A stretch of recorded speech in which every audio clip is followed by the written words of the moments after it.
Hello my friends, we have some of the good news coming from the front lines. Actually, it's the most vulnerable direction nowadays for Ukraine. I mean, Dnipropetrovsk Oblast. This is the place where Russia gains the ground almost every day, propelling slowly, but gradually. And what a surprise, today we see some of the blue flags in this area.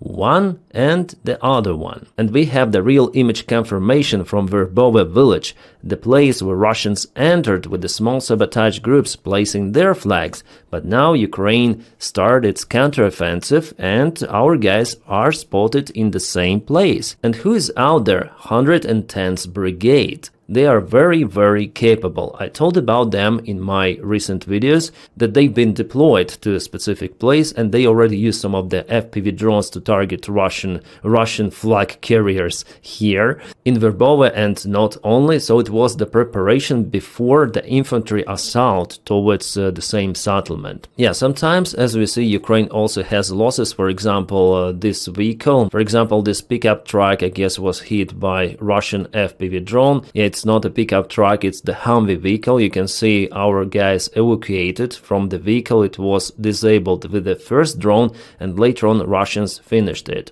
Yeah, sadly, but sometimes Ukraine also has losses. But luckily in this particular case no one was hurt from infantry forces. In many of the occasions Ukraine is using even standard vehicles, cars, trucks and vans. And thank you guys for helping collecting the funds for those vehicles, which were delivered recently with the help of Your Finnish Friends Foundation to our guys on the front lines. I will not specify a particular regiment, but this regiment is one of the most capable forces Ukrainian army has. The name starts with letter A. Yeah, totally per one stream we were capable to collect funds for 4 of the vehicles. Yes, they are not fancy pickup trucks, no, but they are working horse type of the vehicles. They will do their job. And one more shout out to Nordic Perspective channel, Ima Nia herself. She helps to collect those funds. Plus she is serving in Ukrainian army. I'll put the link for her channel again in the video description just below. Now let's go back to the front lines. There is one more blue flag out there. Let's check out what is there, because it's the first time I'm checking this one. Our guys are there with the flag. It is not 110th Brigade for sure. They have different logo.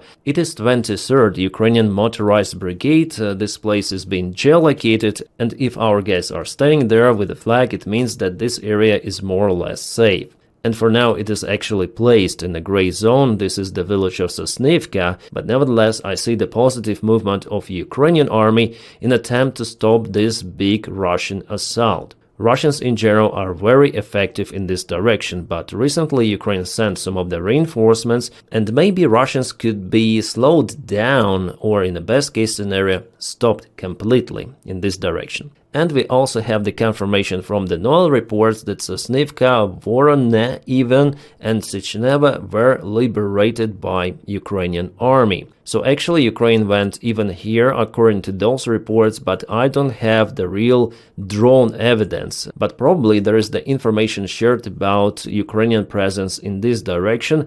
Here's just one street with some of the small households, so it's not a big village. Voronezh village is very small. This one, Sosnivka, is a little bigger. But in general, guys, I'm quite surprised that Ukraine manages to take the ground back even in this very difficult environment. And Russia has advantage over Ukraine if you speak about everything. Aviation, gliding bombs, infantry, but Russians cannot dig down to their places they occupy. Yeah, Sosnivka, Sechneva, also the similar stuff is happening in Pokrov's direction. Well, I may say that for the last 24 hours there was no significant movement in Pokrovsk. Russian army is still being trapped here between Shakhova and Novoshakhova. Also, the situation for the Russian army in those 4 villages is terrible. They're in lack of the supplies.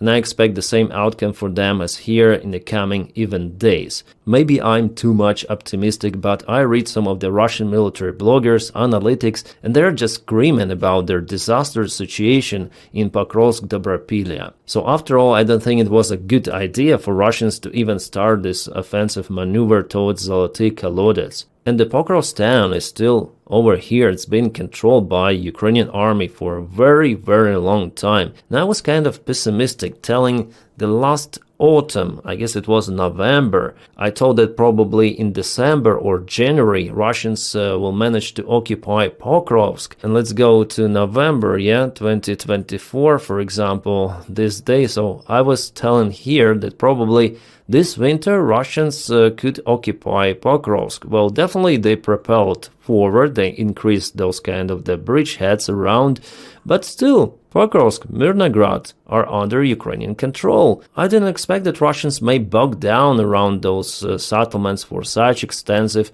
period of time, but definitely they take fields, tree lines, some of the small villages, but here, big towns, no. For the last year, the only positive territorial gain for Russia is Kupiansk, because they entered this city. It's not a town, it's already the big settlement, and they control the northern part of it. But still, Ukraine continued to defend it, so it's early to say about the full occupation of the settlement.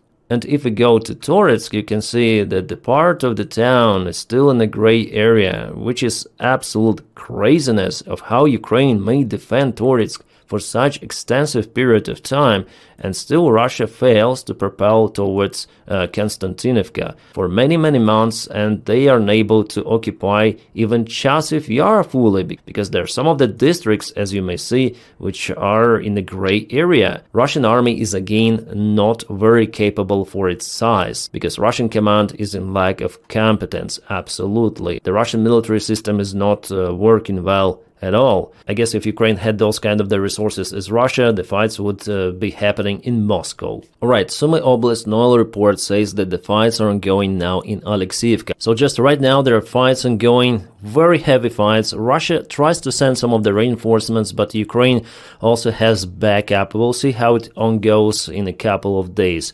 But Ukraine has pretty much good chances to push Russians towards Vladimirivka and Novomykolaivka, because before Russians were forced to leave the part of this village. And yes, we have the latest update from the deep state military map from this place.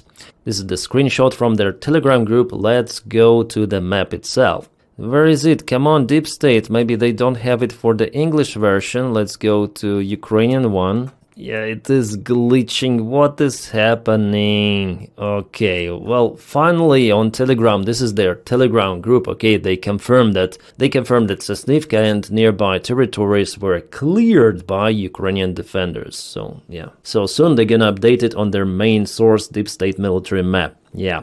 Alright, what we have here is the Russian burning Buk M3, I guess it's the name of this air defense system. It was hit by Ukrainian drone somewhere in the southern direction. Ukraine again intensifies strikes on Russian air defense systems and some of the radars. Well, for the last couple of days, Russia lost lots of the stuff, including some of the refineries, oil pumping stations, air defense, and here I'm gonna tell you about more. For example, Russians tried to use the same Buk air defense in Rostov region, and something went wrong for them. Because then they tried to fire a missile, it just kaboomed, the vehicle is gone. And it's the second Buk system lost in the last couple of days. Also, there are official statements from the military command that Russia lost a couple of the very expensive radars. RLS P-14F, Lena, and Sopka-2. Well, I do not have the real drone images coming from the place, so I will wait just a little to confirm it by 100%. But should we trust the official statements? In most of the cases, yes, but I would like to see more evidence, let's say. Again, some of the Russian refineries are smoking. Oh my god! And what is this? This is the Ukrainian drone which was spotted. This is FP1 from 5 Point Company. The Orenburg refinery is in the middle class, capable to process roughly 7 million tons of fuel per year. And it is located really far away from Ukraine, 1,500 kilometers, which is roughly 920 miles, maybe even just a little less, I guess. It is at the very border with Kazakhstan. So as you see, every day there are some of the strikes on Russian infrastructure. By the way, we have a new video update from Top Support where Ukraine used some sort of the drone boats to target Russian oil infrastructure. And here's the Russian military ship. It fires towards the boat, which is very close. But what Russians do, they hit water all around. Just look at how far away they aim from this drone boat. Here here the splash, here's the splash, and the drone is over here. Well, maybe it is a camera perspective, but it seems like the fire was conducted from this military ship, or military boat, it's better to say, because after all it's kind of small. Yeah, it seems like Imperial paratroopers from the Star Wars, they had better accuracy than Russian soldiers. Yeah, you see those splashes all around, but the drone boat just proceeded to its target, which is the infrastructure of this oil port, and the video was filmed from the tanker, which has been parked out there. And yeah, later on there was the kaboom, which damaged the port infrastructure and pipelines. Yeah, you know, from the far perspective, I wasn't sure about accuracy and how far this boat was from the ship, but it was really close. And what the hell is happening with the Russian precision fire? It's not precise at all. Daytime, perfect weather, visibility million by million kilometers, and still Russians missed the drone. One drone, a single freaking boat. Well, it shows that if Ukraine really wants to kaboom the Kerch Bridge, I think it may do it. I would say for now it's more like political question than the actual capabilities of Ukrainian army. Ukraine has those capabilities, especially with the long-range tools, drone boats, drone submarines, and so on. But Russians also launched their drone strikes on Ukrainian infrastructure. For example, Ukrainian Naftogaz group reported about the biggest strike on their facilities, which happened the last day in Poltava hub. Well, luckily Ukraine has Western partners who continue to support Ukrainian economy, also supplying fuel and other stuff to maintain Ukrainian logistics.